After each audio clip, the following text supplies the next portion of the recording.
5 മണിക്ക് അമ്പലത്തിൽ പോകണം. ഇതാണ് കേട്ടോ അമ്മ പറഞ്ഞത്. പക്ഷെ എനിക്ക് തരാനാണെങ്കിൽ 6 മണിയായി.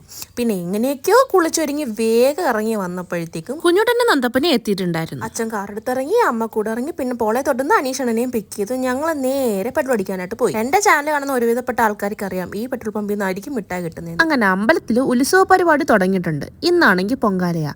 ഇന്നത്തെ ഉത്സവത്തിനുള്ള കാര്യപരിപാടികൾ നേർച്ച നടത്തുന്നത് നമ്മുടെ സ്വന്തം ഫാമിലിയാണ്. അതുകൊണ്ട് അതിൻ്റെ കൂടെ കിട്ടുന്ന കുറച്ച് പ്രസാദവും ഗണപതി അതും ഇതും എല്ലാം മേടിച്ചു ഞങ്ങൾ അവിടെ നിന്ന് നേരെ ഇറങ്ങി വന്നത് ശ്രീ ആനന്ദ ഭവനിലേക്കാണ്. ചെന്നിരുന്നു, മസാല ദോശ ഓർഡർ ചെയ്തു, വന്നു, കഴിച്ച് ഇറങ്ങിയപ്പോഴത്തേക്കും മനീഷനാണ് എനിക്ക് ഈ വെള്ള സാധനങ്ങൾ എല്ലാ കടയിലും പോലെ എടുത്ത് തരാം. അതുപോലെ അത് തന്നു. നന്ദ എനിക്ക് അധികം ചോക്ലേറ്റ്സ് മേടിച്ചു തന്നു. വെറൈറ്റി ആണ് ചേച്ചി എന്ന് പറഞ്ഞിട്ടാണ് ഞാൻ കഴിക്കാൻ തുടങ്ങിയത്. അത് ഞാൻ കണ്ടപ്പോഴത്തേക്ക് എനിക്കും വെറൈറ്റി ആയിട്ട് തോന്നി, എൻ്റെ അനിയനും വെറൈറ്റി ആയിട്ട് തോന്നി, അനിയത്തിക്കും വെറൈറ്റി ആയിട്ട് തോന്നി. ഇത് പുതിയ സ്നിക്കേഴ്സ് ആയിരുന്നു കേട്ടോ. അകത്ത് ബ്രൗണി ഒക്കെയാണ് വരുന്നത്. എന്തായാലും ടേസ്റ്റ് അടിപൊളിയായിട്ട്. അങ്ങനെ പോളത്തൊട്ടിൽ അനീഷനെ ഡ്രോപ്പ് ചെയ്തിട്ട് ഞങ്ങൾ എല്ലാവരും തിരിച്ച് വീട്ടിലേക്ക് പോയി. നല്ല രാവിലെ എണീറ്റതുകൊണ്ടായിരിക്കും നല്ല ഉറക്കക്ഷീണമുണ്ട്.